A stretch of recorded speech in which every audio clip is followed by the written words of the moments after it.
안녕하세요. 건물을 키우고 직접 관리하는 백사장입니다. 오늘은 건물은 어디에서 누구에게 어떻게 사는 것인지에 대해서 말씀드리려고 합니다.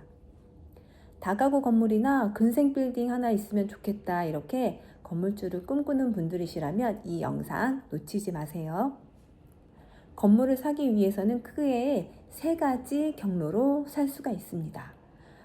먼저 가장 가까운 동네 부동산, 그리고 경매시장, 그리고 빌딩 거래를 전문으로 하는 빌딩 중개법인, 이렇게 크게 세 가지의 경로로 건물을 살 수가 있습니다. 그럼 각각의 그 판매 경로에 따라서 어떠한 장점과 단점이 있는지 한번 알아보도록 하겠습니다. 먼저 가장 접근하기 쉬운 동네 부동산이 있고요. 그 다음에는 경매시장에서도 빌딩을 살 수가 있습니다. 그 다음에는 빌딩 거래만 전문적으로 하는 빌딩 중개 법인 회사가 있어요. 여기를 통해서도 빌딩을 살 수가 있습니다. 그러면 각각 크게 세 군데에 따라서 접근 방법이 조금씩 다릅니다. 접근 방법은 우리가 어떻게 해서 여기에 갈 수 있고 이제 알아볼 수 있는지 접근 방법에 대해서 알아보면, 동네 부동산은 집 가까우니까 직접 방문하시면 됩니다. 아니면 전화로 매물이 있는지 없는지 전화해보고 매물이 있다면 방문해보는 것도 수고를 덜 수가 있겠죠. 그리고 경매시장은 법원 경매 사이트, 옥션 사이트, 두인 경매 등등 여러 사이트를 통해서 집 안에서도 정말 침대에 누워서도 지금 이 순간 핸드폰만 있다면 어떤 매물이 얼마에 어떻게 나와 있는지 지금 당장 검색해 볼 수 있습니다. 아주 손쉽죠? 그리고 빌딩 중개법인은 먼저 인터넷에 빌딩 중개법인하고 치면 여러 군데의 회사들이 나옵니다. 이 중에서 마음에 드는 곳에 전화하셔서 전화 상담하셔도 좋고 아니면 방문 상담하셔도 좋은데, 저는 개인적으로 여기 써놨다시피 방문 상담을 추천드립니다. 그리고 각각 파는 곳에 따라서 매물이 조금씩 특징이 좀 달라요. 다 이렇게 똑같은 것 같지만 조금씩 다릅니다. 매물의 특징은 동네 부동산은 동네라는 말이 붙는 것처럼 동네 매물 위주입니다. 동네 매물에 특화되어 있고, 또 어떠한 경우가 있냐면 우리 동네에 내가 콕 집어서 저 건물을 정말 내가 이제 소유하고 싶다, 사고 싶다 하면 동네 부동산 사장님께서 작업을 해주시는 경우도 계세요. 근데 동네 부동산의 특징은 그 대부분의 부동산들이 아파트 전월세랑 아파트 매매에 특화되어 있기 때문에 이런 꼬마 빌딩을 거래해보지 않은 그런 부동산들이 훨씬 더 많습니다. 제가 여러 곳 방문해보면 어떤 곳들은 이제 저보다 더 모르시는 분들이 또 많으세요. 하지만 그와 반면에 동네에 나이 지긋하시고 굉장히 이제 그 동네 토박이이시거나 아니면 젊은 사장님들 중에서도 굉장히 좀 이렇게 폭넓게 알고 아는 것도 많고 정보력도 많으신 분들은 또 이런 거래에 밝으셔가지고 특별히 이제 내가 원하는 건물을 이제 그 건물 주인하고 컨택해서 이렇게 작업을 해주시기도 합니다. 그리고 경매는 아주 전국구예요. 모든 그 지역의 건물이 다 있습니다. 근데 꼬마 빌딩을 중심으로 봤을 때에는 근생 빌딩보다는 다가구 꼬마 빌딩이 훨씬 많습니다. 다가구 건물이. 근생 건물은 경매시장에서 좀 희귀한 매물이에요. 그 경매로 나오기 전에 이미 다 매매가 되어 버리기 때문에 다가구 매물이 훨씬 더 많이 있습니다.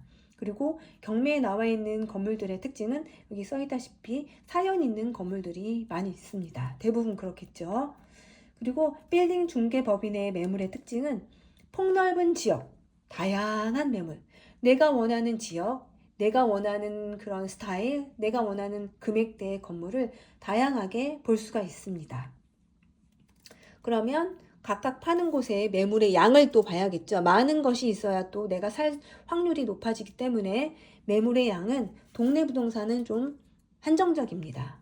한정적이에요. 많이 나와 있지 않기 때문에 비교를 많이 해본다거나 그러기는 좀 어렵습니다. 경매시장은 정말 매일매일 자고 나면 또 새롭게 업데이트, 또 자고 나면 새롭게 업데이트. 매물이 매우 많습니다. 하지만 매물이 많다고만 해서 다 좋은 거는 또 아니에요.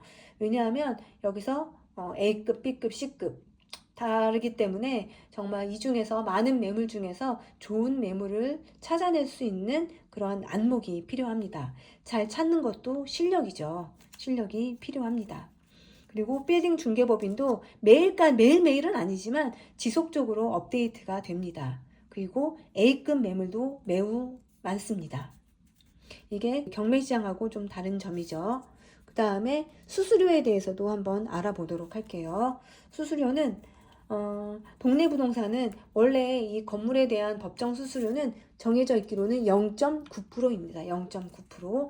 0.9%이지만 동네이기 때문에 이게 건물의 매매가가 워낙 크기 때문에 0.9%라고 해도 굉장히 액수가 큰 액수예요. 그래서 좀씩 이제 협의가 가능하기도 합니다. 말씀을 잘하면 사장님께서 조금 깎아주시기도 하세요. 그리고 경매시장에는 이거를 이제 중개해주는 사람이 없죠. 잘 찾는 것도 실력이라고 말한 것처럼 내가 모든 것을 혼자 다 알아서 해야 돼요. 중간에서 도와주는 사람이 없기 때문에 수수료 또한 영원 없습니다. 전혀 없습니다. 수수료가 없는 점이 굉장히 또 좋은 장점이죠. 또 경매시장은 좀 싸게 살 수 있다는 어떤 메리트가 있는데 중개 수수료까지 없다 보니까 이것 또한 사는 사람에게는 굉장히 큰 장점이 될 수 있습니다. 그러면 빌딩 중개법인은 수수료가 얼마냐? 제가 아주 많은 빌딩 중개법인을 다녀봤습니다. 다 다녀봤는데 모두 다 똑같아요. 다 0.9%다 받습니다. 그냥 정찰제예요. 정찰제. 0.9%다 내시면 됩니다. 그러면 각각에 따른 편의성에 대해서 알아보면 동네 부동산은 제가 어떻게 설명하는 게 편할까 하다가 이렇게 표현을 해봤습니다. 반 셀프다. 반은 도와주지만 나머지 반은 내가 알아서 해야 된다.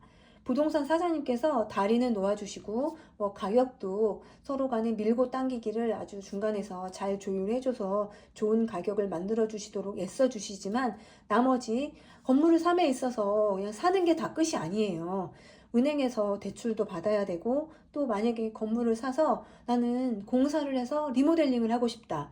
증축을 하고 싶다. 이런 경우가 있는데 이게 어디까지 증축이 되는지 리모델링을 했을 때 어디까지 이제 수익을 바라볼 수 있는지 등등 또 법적인 사항 등등 용도 변경에 대한 것 등등 이런 것도 많이 알아봐야 되는데 이런 거는 모두 다 이제 은행은 은행 지점장님 각각 은행 지점들 또 건축 정보는 건축사 이런 분들이 이제 알아봐 주셔야 되는 건데 이런 것들은 모두 본인이 셀프로 하셔야 됩니다. 그래서 수수료가 좀 협의 가능한 대신에 반셀프라 내가 감당하고 내가 알아봐야 될 부분들이 어느 정도 있다는 점 아셔야 되겠고요.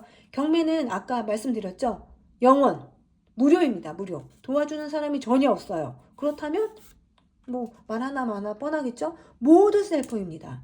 모두 셀프라 대출, 건축 정보, 임대 어떻게 하는지, 임대를 했을 경우에는 얼마나 그 월세를 받을 수 있는지, 어떻게 예상을 해야 되는지 등등 모든 것들을 내가 스스로 알아봐야 합니다.